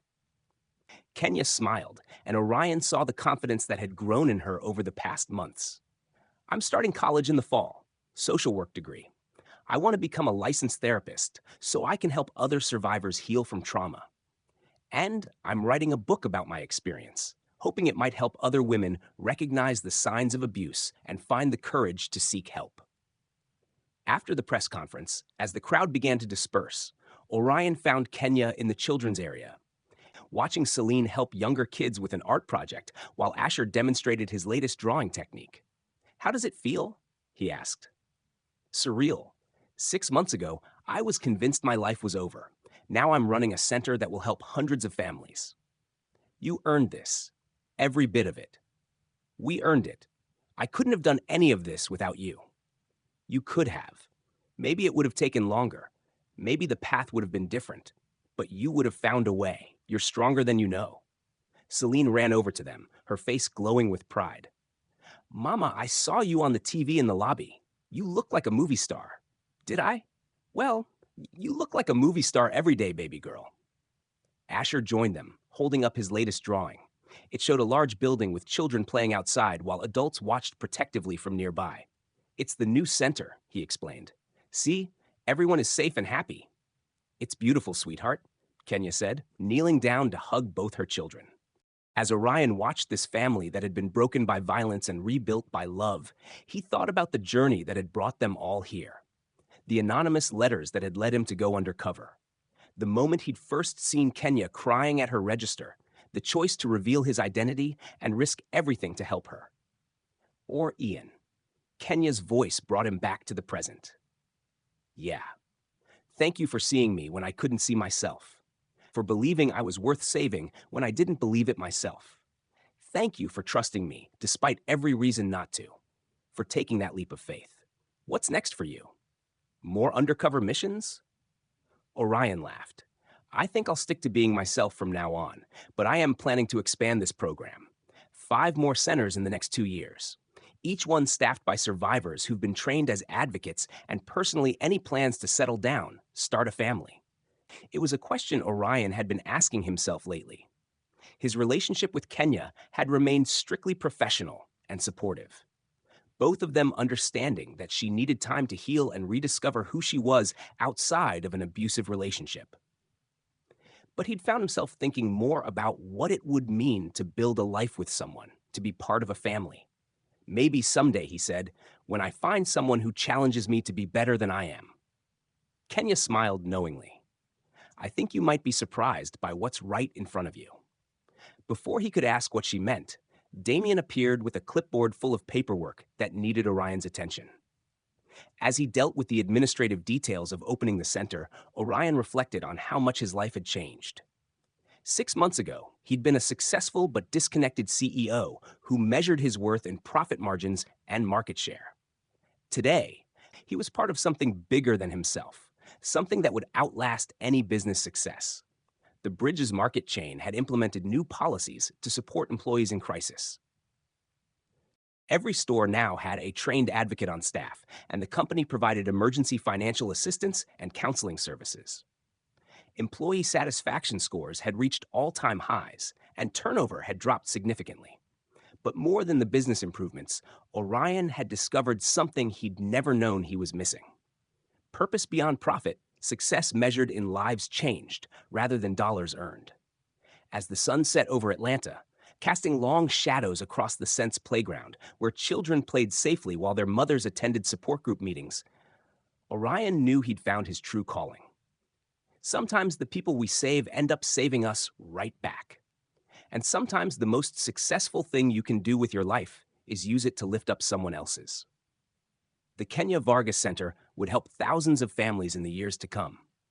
But its first success story was already complete. A woman who had learned she was worth saving, and a man who had learned that true wealth comes from the lives you touch, not the money you make. Love had won, just as it always does when people choose courage over comfort, hope over fear, and each other over everything else. What would you risk to save someone who couldn't save themselves? Sometimes the greatest success stories begin with the smallest acts of courage. Share your thoughts below and subscribe for more stories that prove love really can conquer all. 2 years later, the graduation ceremony at Georgia State University was held on a crisp autumn morning with families gathered on the lawn as names were called for the School of Social Work. When Elara Vargas, Master of Social Work, summa cum laude, echoed across the campus, the cheers from her section were the loudest of the day. Orion applauded from the third row, sitting next to Celine and Asher, who held a banner they'd made that read, "Our mom is amazing."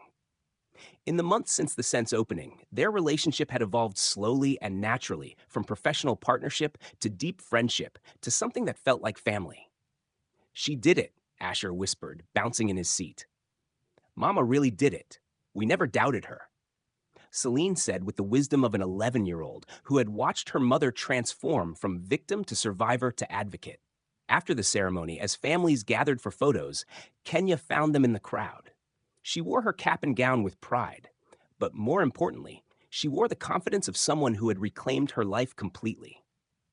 "Dr. Vargas," Orion said with a grin, "has a nice ring to it." "Not quite yet. I still have to finish my dissertation, but close enough. What's the topic again? Economic abuse as a barrier to leaving. How financial empowerment programs can break the cycle of domestic violence. She smiled. Turns out my experience was pretty good research material.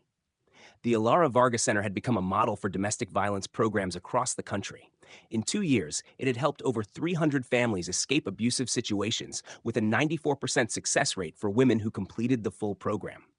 The job training component had an 89% employment rate, and the legal services division had won custody cases for 78% of the mothers who sought help. Speaking of the center, Kenya said, "I have some news. Good news. I hope the best." The Department of Health and Human Services wants to fund a national expansion, 25 centers across the country, all using our model. That's incredible, and they want me to head the national program. Dr. Elara Vargas, National Director of the Bridges Vargas Family Safety Initiative. Orion felt his chest swell with pride. You're going to change the world. We're going to change the world. This is still a partnership. Remember, over the past 2 years, their partnership had indeed flourished. Orion had stepped back from day-to-day operations of Bridges Market, appointing a new CEO while he focused on the foundation work. The company had thrived under new leadership that prioritized employee welfare, and the domestic violence support programs had been adopted by dozens of other corporations. There's something else, Kenya said, her voice softer now. Something personal. What's that? Camille called yesterday, my sister. She wanted to apologize. This was significant. Kenya's relationship with her sister had been one of the casualties of her abusive relationship with Ryden. Camille's refusal to believe Kenya's claims about abuse had created a rift that had lasted years. What did she say? That she'd been reading about the center following the news coverage. She said she finally understood what I was trying to tell her back then. She wants to rebuild our relationship. How do you feel about that? Hopeful. Cautious, but hopeful. She's my only family besides the kids. I'd like them to know their aunt and Ryden. Kenya's expression hardened slightly. Sentenced to 4 years. He'll be eligible for parole in 18 months, but his lawyer says the parole board is unlikely to grant it given the pattern of escalation. The other women who came forward, their testimony was powerful. The case against Ryden had ultimately included testimony from 5 previous victims, creating an undeniable pattern of abuse. 2 of them had been helped by the Sense legal team to file their own charges, and both had won significant settlements that helped them rebuild their lives. What about Dash? Fired from 3 jobs in 2 years. Turns out his management style didn't work anywhere else either. Last I heard, he was working at a call center. The investigation into Dash's management had revealed systematic harassment of vulnerable employees across multiple stores. The company had implemented new training programs and oversight procedures to prevent similar situations and the other employees from the store. Nyla got promoted to assistant manager. Adrian is in college now studying business management. He wants to open his own store someday. Lawson retired early with a nice severance package.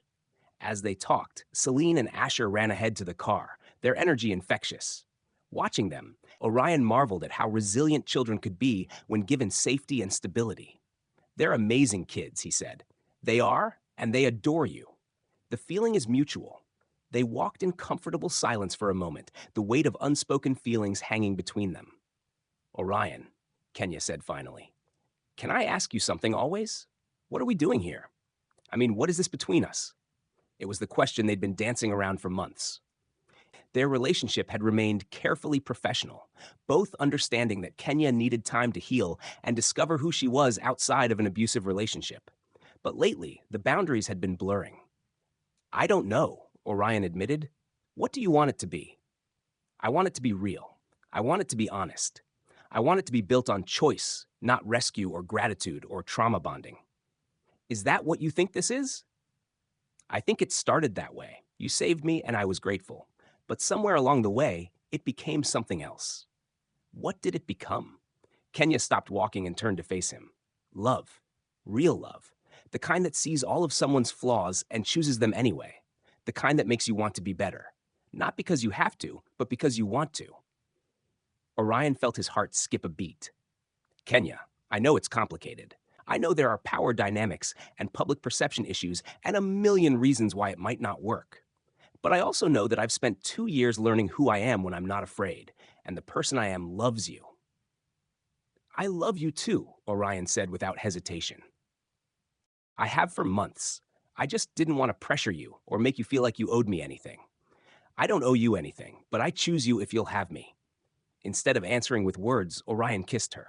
It was their first real kiss, soft and tentative and full of promise. You gross. Asher called from the car, making them both laugh. Get used to it, buddy, Celine said with the authority of an older sister. They've been making googly eyes at each other for months. As they drove home to the house Orion had bought for Kenya and the children, a real home with a yard and a garden and rooms for everyone, Kenya reflected on the journey that had brought them here. 2 years ago, she'd been a broken woman, convinced she had no value beyond what her abuser told her she had. Today, she was a graduate student, a program director, a published author. Her book, Invisible Chains, A Survivor's Guide to Recognizing and Escaping Emotional Abuse, had become a bestseller, and most importantly, a woman who knew her own worth. What are you thinking about? Orion asked, noticing her contemplative mood. Just all of it. How different everything is now. Any regrets? Only one. What's that? I wish I could go back and tell that scared woman at register for that everything was going to be okay, that she was stronger than she knew, that help was coming, that her children would grow up safe and happy. I think she knew. Orion said, deep down. I think she knew she was worth saving. She just needed someone else to see it too. As they pulled into the driveway of their home, Kenya saw the future stretching out before them. A future where domestic violence survivors had real resources and support. Where children grew up understanding that love should never hurt. Where a woman who had once been invisible had become a voice for thousands of others. The Kenya Vargas Center was just the beginning. The national program would help tens of thousands of families. The policy changes they'd advocated for were being implemented across the country. The cultural conversation about domestic violence was shifting, thanks in part to Kenya's willingness to share her story. But beyond all the public success, there was a family built on love and choice, and the radical belief that everyone deserves safety and dignity and the chance to write their own story. As they walked into their house together, Celine and Asher racing ahead to start homework, Orion and Kenya following hand in hand, it was clear that some stories don't end with happily ever after. They end with happily ever after, and then they change the world. Sometimes the most powerful thing you can do is transform your pain into purpose, your survival into service, and your healing into hope for others.